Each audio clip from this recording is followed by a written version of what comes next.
말씀은 열왕기상 10장 14절에서 29절까지의 말씀입니다. 열왕기상 10장 14절에서 29절까지의 말씀입니다. 이것은 하나님의 말씀입니다. 솔로몬의 세입금의 무게가 금 666달란트요 그 외에 또 상인들과 무역하는 객상과 아라비아의 모든 왕들과 나라의 고관들에게서도 가져온지라.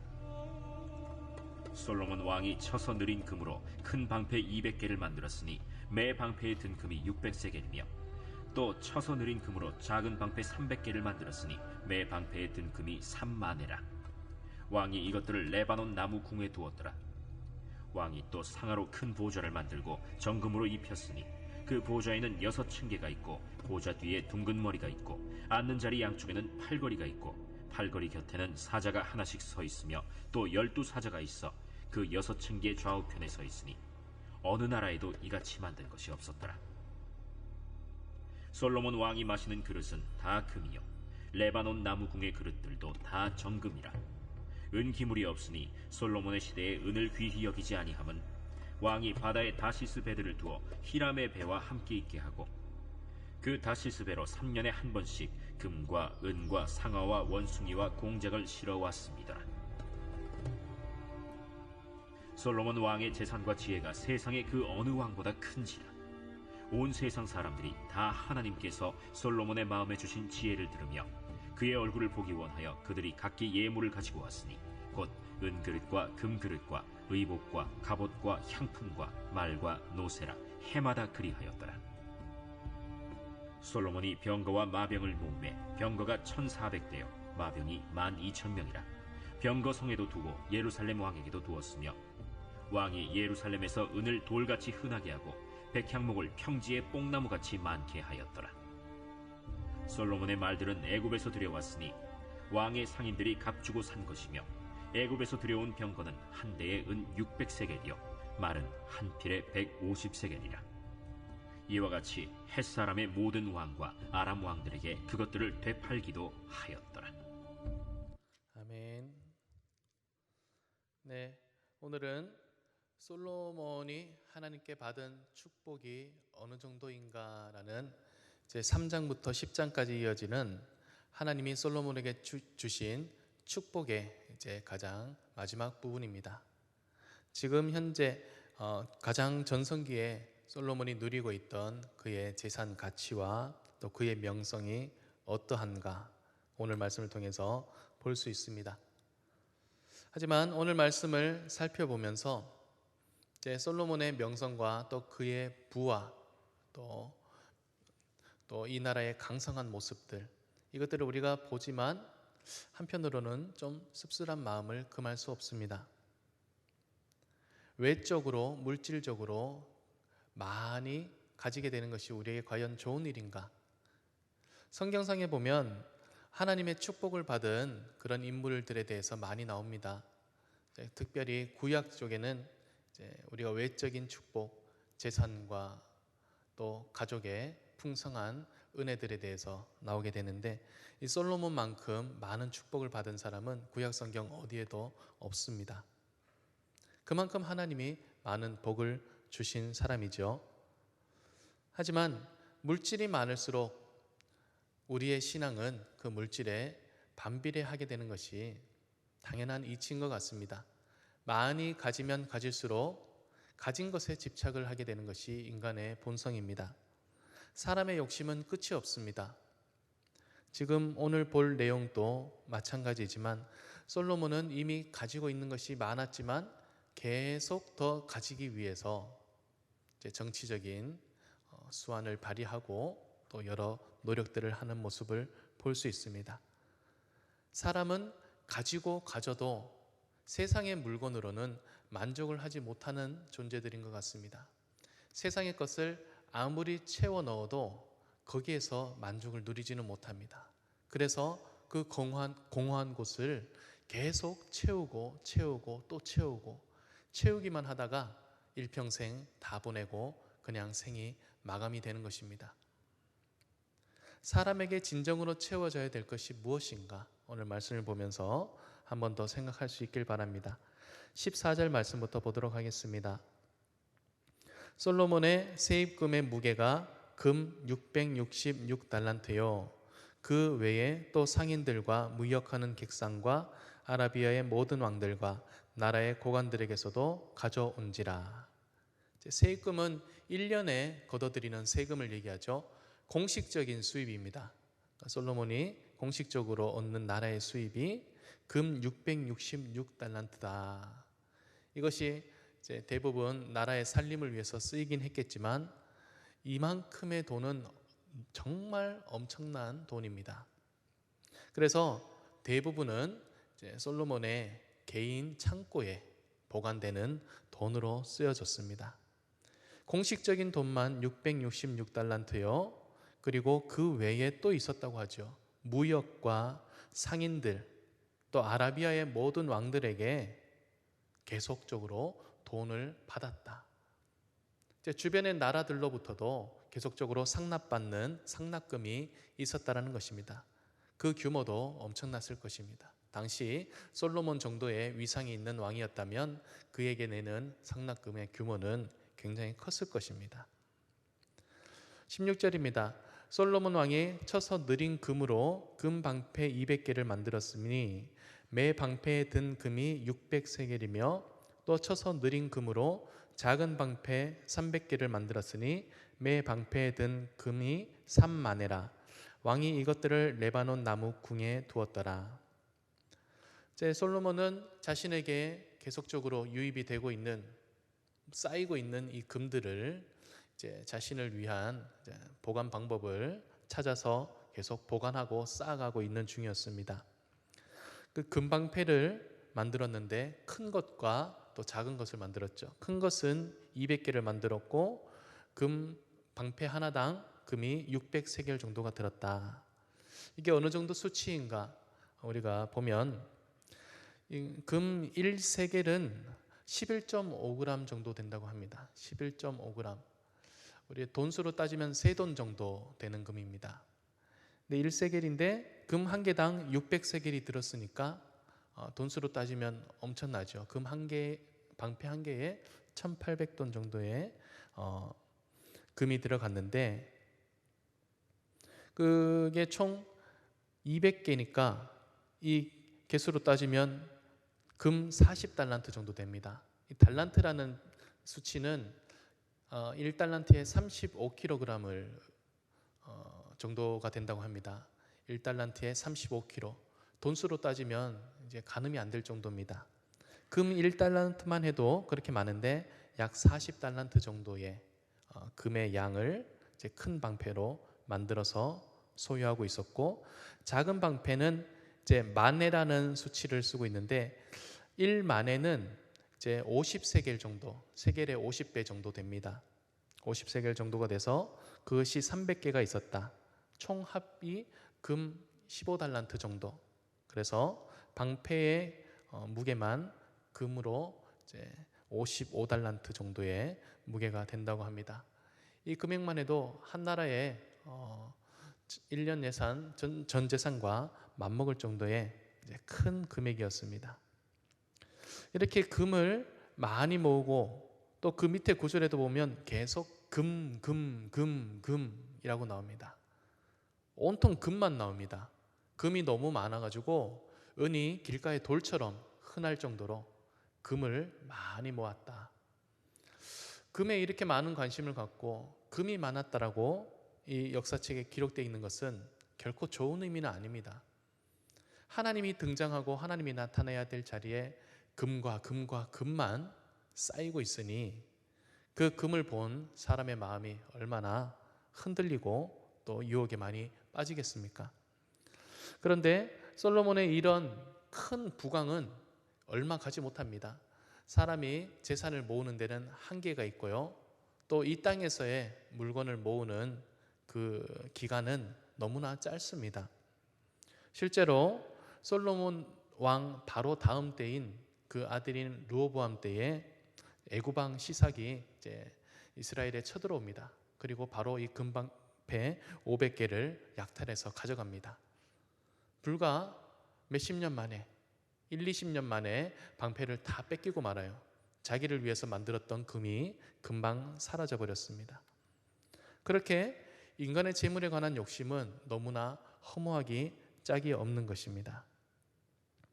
제 18절 말씀 보겠습니다. 왕이 또 상아로 큰 보좌를 만들고 정금으로 입혔으니 그 보좌에는 6층계가 있고 보좌 뒤에 둥근 머리가 있고 앉는 자리 양쪽에는 팔걸이가 있고 팔걸이 곁에는 사자가 하나씩 서 있으며 또 12사자가 있어 그 6층계 좌우편에 서 있으니 어느 나라에도 이같이 만든 것이 없었더라. 상아로 좌석을 만들었다는 것은 굉장한 허영과 사치를 의미합니다. 상아 자체가 허영과 사치를 위한 당시의 물품이었기 때문입니다. 그래서 아모스서에 보면 하나님이 이스라엘을 심판하실 때 이런 말씀을 하십니다. 아모스 3장 14절 15절인데 내가 이스라엘의 모든 죄를 보응하는 날에 베델의 제단들을 벌하며 그 제단들의 뿔들을 꺾어 땅에 떨어뜨리고 겨울궁과 여름궁을 치리니 상하궁들이 파괴되며 큰 궁들이 무너지리라. 여호와의 말씀이니라.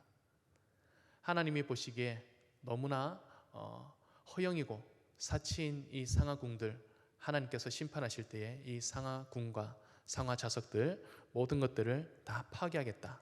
하나님이 몇 번이나 이 상하에 대해서는 직접 언급을 합니다. 그리고 북이스라엘의 왕이었던 아합 왕도 상하궁을 지었었습니다. 바로 솔로몬의 영광을 자신의 자리에 재현하고 싶었던 그런 허영이 있었기 때문입니다. 이 상하는 그때 당시에 상하가 있는 코끼리 자체가 유브라데강 상류 쪽에 많이 서식을 하고 있었다고 합니다. 그래서 상하를 수입하기 위해서는 굉장히 고가의 돈을 지불하고서야 이제 얻을 수 있는 그런 고가품이었다고 합니다. 그런 상하를 가지고 와서 큰 보좌를 만들고 그 위에다가 또 남아도는 금까지 입혔으니 어느 나라에도 이같이 만든 것이 없었더라. 정말 사치와 허영의 끝을 보여주었다는 것입니다. 그리고 양쪽에는 사자들이 있었습니다. 이 사자는 도대체 무슨 의미인가? 제 성경학자들이 연구를 하였는데 솔로몬은 유다지파 사람이죠. 유다지파가 축복을 받을 때에 사자로 비유가 됩니다. 그래서 유다지파로서의 권위, 그리고 그 밑에 6계단이 있는데 6계단 양쪽에 있는 사자들은 12지파를 의미할 것이다. 그래서 12지파 위에 있는 가장 권위 있는 유다지파의 왕, 그것이 바로 나다. 스스로를 이제 높이는 장면인 거죠. 보통 이제 왕의 보좌는 조금만 높은 곳에 있으면 되는데 계단을 6개나 만들었어요. 아주 높게. 그래서 이제 아래 사람들과 자신의 이 거리를 많이 둔 것이죠. 그리고 자신의 왕권이 이렇게 높고 나는 위대한 사람이다 라고 스스로의 위상을 세웠던 것입니다. 솔로몬이 그 왕의 자리에 앉을 수 있도록 그를 세우신 분은 바로 하나님이십니다. 하나님이 왕이 되도록 솔로몬을 세워주셨고 또 그 보좌의 권위도 하나님께서 만들어주신 권위인데 솔로몬은 자신이 가진 물질적인 재력으로 스스로 자신의 권위를 높이고 있고 또 자신의 자리를 높이고 있는 모습이 여기에서 보여지게 되는 것입니다. 하나님이 자신에게 주신 은혜를 잊어버리고 내 능력과 내 힘으로 세워가는 나의 자리를 만들어갈 때 그것은 우리가 파멸의 길로 빠지고 있는 그 길로 가고 있는 중이라는 것입니다. 우리 삶의 자리에서도 내가 스스로 내 자리를 만들어가고 있는 부분이 있습니까? 내가 인정받기 위해서 또 내가 남들보다 능력이 있다는 것을 드러내기 위해서 나의 권위를 위해서 영적이든 육적이든 어디든 간에 내 자리를 스스로 높이고 있다면 그것은 분명 잘못된 것입니다. 하나님은 이렇게 위대한 왕조차도 하나님께서 세우셔야만 세워지는 것처럼 우리 각자의 자리들도 우리 각자의 위치들도 하나님께서 우리 자리를 세워주실 때 그 자리가 가장 온전하고 또 하나님이 원하시는 우리의 자리입니다. 그리고 우리가 그 자리에 만족하며 감사할수록 하나님은 더 우리의 자리를 보존시키시며 높여주실 것입니다. 그렇게 하나님 세워주신 자리에 감사하는 우리가 되어야 할 것입니다. 21절입니다. 솔로몬 왕이 마시는 그릇은 다 금이요 레바논 나무궁의 그릇들도 다 정금이라. 은기물이 없으니 솔로몬의 시대에 은을 귀히 여기지 아니함은 왕이 바다에 다시스 배들을 두어 히람의 배와 함께 있게 하고 그 다시스 배로 3년에 한 번씩 금과 은과 상아와 원숭이와 공작을 실어 왔음이더라. 네, 솔로몬이 이제 이 금으로 자신의 모든 생활용품까지 다 만들고, 그리고 다시스의 배를 보내었다. 저번에 에시온 게벨에서 배를 만들어서 오빌에 가서 금을 가져왔던 배와는 또 다른 배로 추정이 됩니다. 불을 쌓기 위한 또 다른 배로, 다시스는 저쪽 스페인 쪽이라고 지금 보고 있습니다. 스페인이면 당시에 땅끝이잖아요. 굉장히 먼 곳인데 다녀오는 시간만 해도 3년이나 걸리는 먼 거리입니다. 그곳까지 가서 거기에서 금과 은과 상아와 원숭이와 공작을 매번 이렇게 실어다 날라서 왕의 허영과 또 왕의 욕구를 다 채워주는 그런 일들을 하고 있었다는 것입니다. 여러분은 왕이 되면, 여러분이 지혜롭고 또 돈을 많이 가진 왕이 된다면 나라를 어떻게 정치하고 싶으십니까? 솔로몬의 정치 방식을 보면 그는 건축물들을 많이 건축하고 또 노예들을 많이 부렸고, 또 이스라엘 백성들은 노예의 역군으로 삼았으며, 그리고 수많은 재산과 금과 사치품들은 자신을 위해서 모아가는 왕이 되고 있었습니다.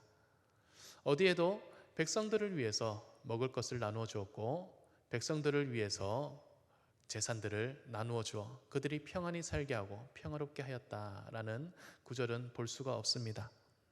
정말 지혜로운 왕이었다면 백성들이 잘 살 수 있도록 가진 재산으로 복지와 또 사람들의 생활 환경을 개선하는 곳에 쓰였을 것입니다. 나라를 외적으로 강성하게 만들기보다는 내적으로 꼭 필요한 것들, 어려움 당한 사람이 없는지 살피는 일에 더 주력을 하였을 것입니다. 왕의 관심이 어디에 있는가?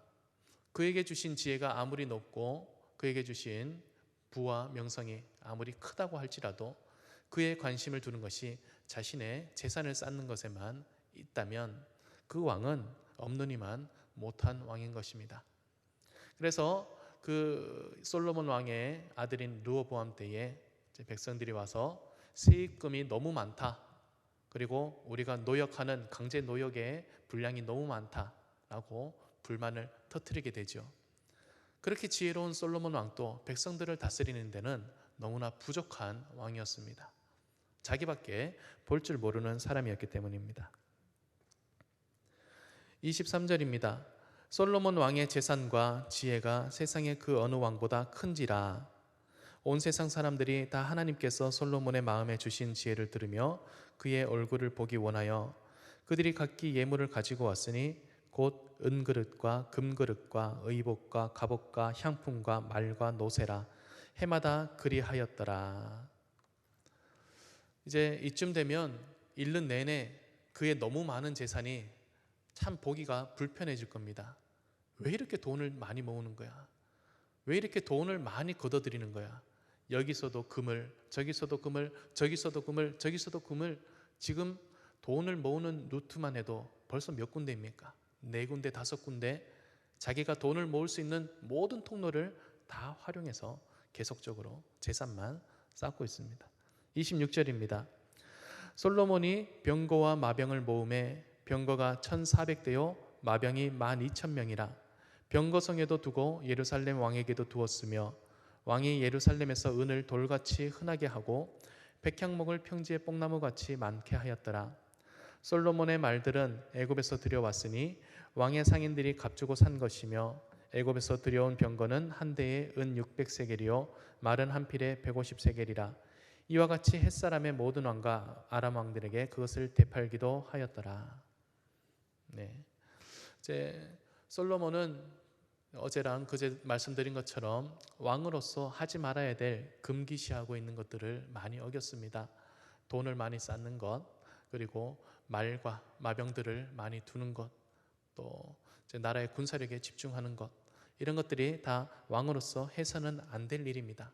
그리고 왕으로서 반드시 해야 되는 말씀을 곁에 두고 말씀을 묵상하는 것, 그 내용은 성경 어디에도 나타나지 않습니다. 하나님은 신실하신 분이십니다. 그래서 솔로몬에게 약속하신 내가 너에게 부와 명성을 주겠다라는 약속은 반드시 지키십니다. 그 지키시는 것은 어느 정도까지 지키시는가? 우리가 지금 본 것처럼 이만큼이나 솔로몬이 많은 재산들을, 부들을 쌓을 수 있을 정도로 하나님은 다 허용을 해주십니다. 그에게 약속하신 부와 명성이었기 때문에 그가 넘치고 넘치도록 쌓아갈 수 있도록 하나님께서 다 허락을 하셨고 그렇게 복을 주셨습니다. 하나님은 복을 주시되 그냥 주시지 않고 우리에게 쌓여 넘치도록 주시는 분이십니다. 그런 하나님 앞에서 받은 복을 이제 자신의 능력으로 한 것이라고 이제 여기면서 자신의 권위를 스스로 세워가고 또 교만해져가고 변해져가는 솔로몬의 모습을 보며 우리는 그러지 말아야겠다라는 이제 생각을 해야겠죠. 우리가 하나님 주신 영적인 기쁨에 만족을 해야 합니다.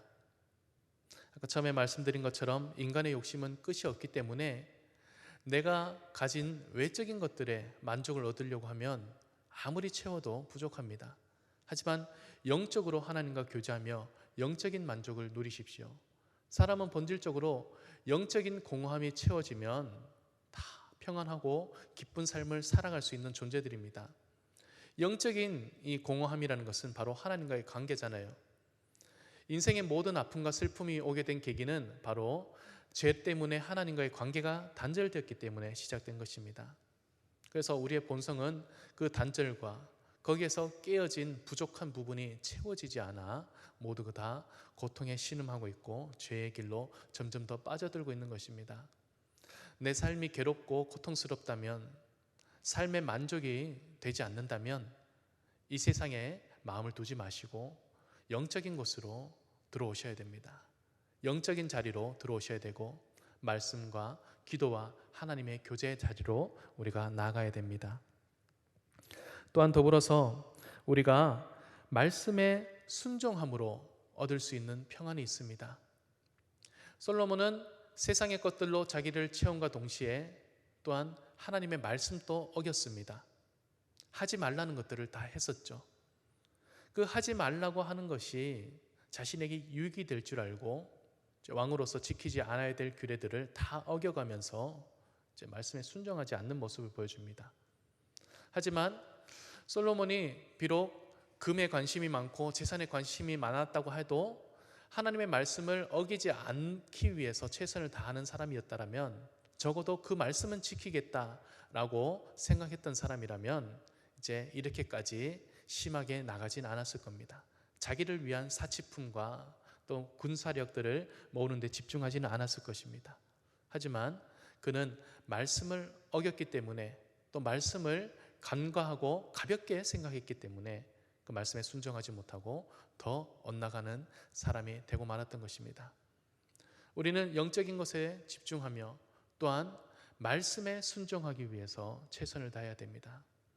우리가 헛된 욕심, 헛된 욕망, 이것이 맞는 것인가 틀린 것인가 분별이 되지 않을 때 그 기준은 무조건 말씀이 되어야 합니다. 말씀만 따르면 적어도 우리는 오버해서 벗어날 일은 없습니다. 그 말씀이 우리 삶의 경계를 막아주기 때문입니다. 그래서 이 말씀으로 인해 얻는, 순종함으로 인해 얻는 그런 평안을 우리가 누릴 수 있었으면 좋겠습니다. 솔로몬에게 주신 이 복과 은혜들을 우리가 사모하고 있다면, 이것이 너무 부럽다면 아직 우리에게는 하나님의 영적인 은혜가 더 필요합니다. 하나님 주신 영적인 은혜들로 우리 삶을 채워가고 주님 앞에 설 수 있는 모든 성도님들 되시길 간절히 소망합니다. 기도하겠습니다. 아버지 하나님, 하나님께서 복 주시기로 작정한 우리 솔로몬, 그에게 주신 복은 크고도 커서 온 세상에 감당할 수 없을 정도로 많은 양의 부와 또 명성을 가지게 되었습니다. 하나님이 주시기로 약속하셨기 때문에 모든 것들을 허락하셨습니다. 하지만 정작 그의 마음은 가진 물질과 부와 명성에 집중되어 하나님 바라보지 못하고 영적인 만족과 평안을 얻지 못하는 사람이 되었습니다. 아무리 채워도 채워지지 않는 이 세상의 것들, 하나님이 주시는 평안과 하나님이 주시는 영적인 은혜만이 우리를 온전히 채워줄 수 있습니다. 하나님, 우리가 그 사실을 다시 한번 생각하며 믿고 살아갈 수 있도록 도와주시옵소서. 또한 우리가 무엇을 선택하며 어떻게 나아가야 될지 잘 분별할 수 없을 때 말씀의 기준을 두고 말씀에 순종하며 살아갈 수 있는 지혜를 주시옵소서. 오늘 이 새벽에도 우리가 하나님께 기도하는 모든 기도의 내용들을 주님 들으시고 선한 능력으로 응답하여 주시옵소서. 예수 그리스도의 이름으로 기도드리옵나이다. 아멘.